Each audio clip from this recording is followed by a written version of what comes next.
Hello दोस्तों। आज हम सांख्यिकी के अगले चरण के बारे में अध्ययन करेंगे जिसका नाम है केंद्रीय प्रवृत्ति की माप। तो केंद्रीय प्रवृत्ति की माप क्या होता है, चलिए जानने का प्रयास करते हैं।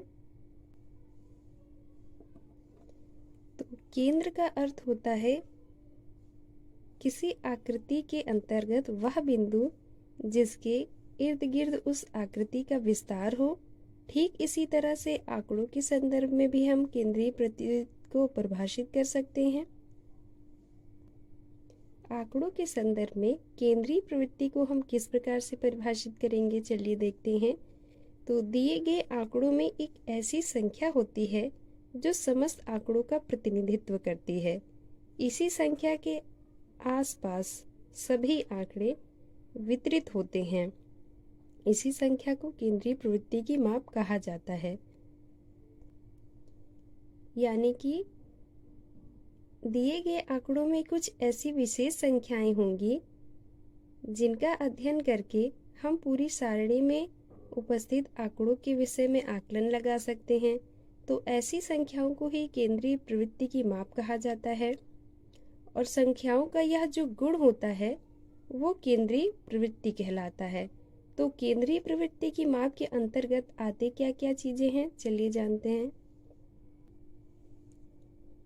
केंद्रीय प्रवृत्ति की माप 3 प्रकार की होती है। कौन कौन सी? समांतर माध्य, माध्यिका और बहुलक। समांतर माध्य क्या होता है?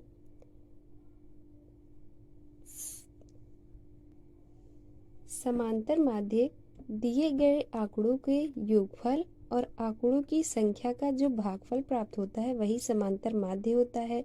माध्यिका क्या होती है?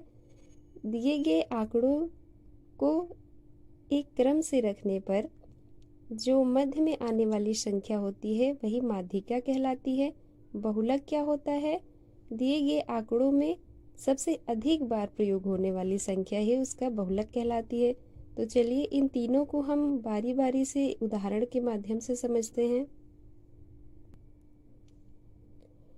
तो समांतर माध्य को हम चलिए एक उदाहरण से समझने का प्रयास करते हैं। कह रहा है किसी कक्षा के विद्यार्थियों के भार और उनकी बारंबारता की सारणी दी गई है। अब इस दी गई सारणी से हमें इसका समांतर माध्य निकालना है। तो चलिए देखते हैं कैसे निकाला जाएगा समांतर माध्य। तो एक तरफ दिया गया है बच्चों का भार, इसको हमने x मान लिया। जो आंकड़े दिए रहेंगे उसको x मान लेंगे और जो बारंबारता दी गई है उसको f मान लेंगे। बारंबारता इनकी कितनी दी गई है? तो 10 किलोग्राम के 3 बच्चे हैं तो कक्षा में कुल 10 किलोग्राम के बच्चे की संख्या कितनी हो जाएगी? 3 गुणे 10 यानी कि कुल 10 किलोग्राम के कितने हो जाएंगे? 30 भार हो जाएगा कक्षा का 30 किलोग्राम वालों का। इसी तरह से कुल भार इसमें बारंबारता का गुणा करके सब में लिख लेंगे।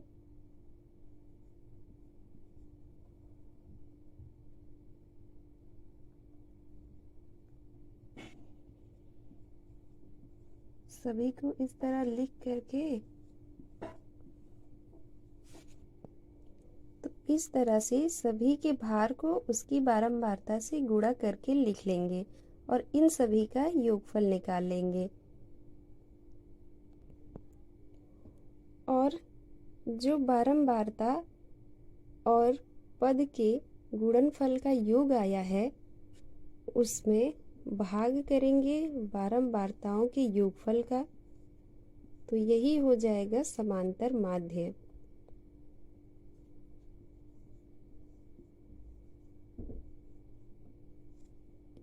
ये समेशन का चिन्ह योगफल को दिखाता है, यानी कि ये बारंबारता और दिए गए भार का गुणनफल जो आएगा उसका योग है और ये बारंबारता का योग है। इन दोनों का भाग करने पे जो संख्या मिलेगी वही इस दिए गए आंकड़े का समांतर माध्य कहलाएगी। तो इस तरह से समांतर माध्य का फॉर्मूला क्या हुआ?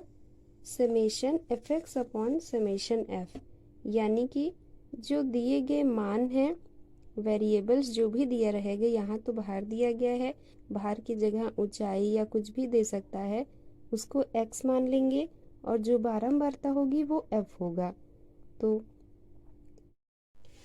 तो जैसा कि पिछले क्वेश्चन में हमने किया था, बारंबारता और आंकड़े की सारणी से उसका समांतर माध्य ज्ञात किए थे।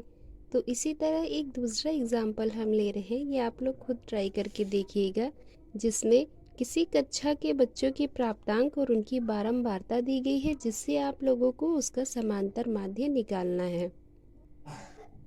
तो यहाँ बच्चों के प्राप्तांक को हम मान लेंगे x और बारंबारता को f, और जो इन दोनों का गुणनफल होगा उसको मानेंगे f(x). तो बच्चों के प्राप्तांक दिए हैं 45, 46, 47 और इसकी संगत बारंबारताएं दी हैं 1।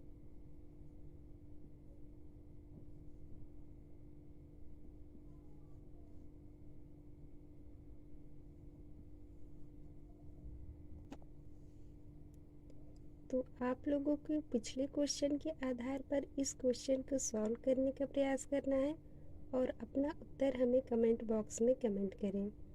मिलते हैं आपसे अगले टॉपिक के साथ नेक्स्ट वीडियो में।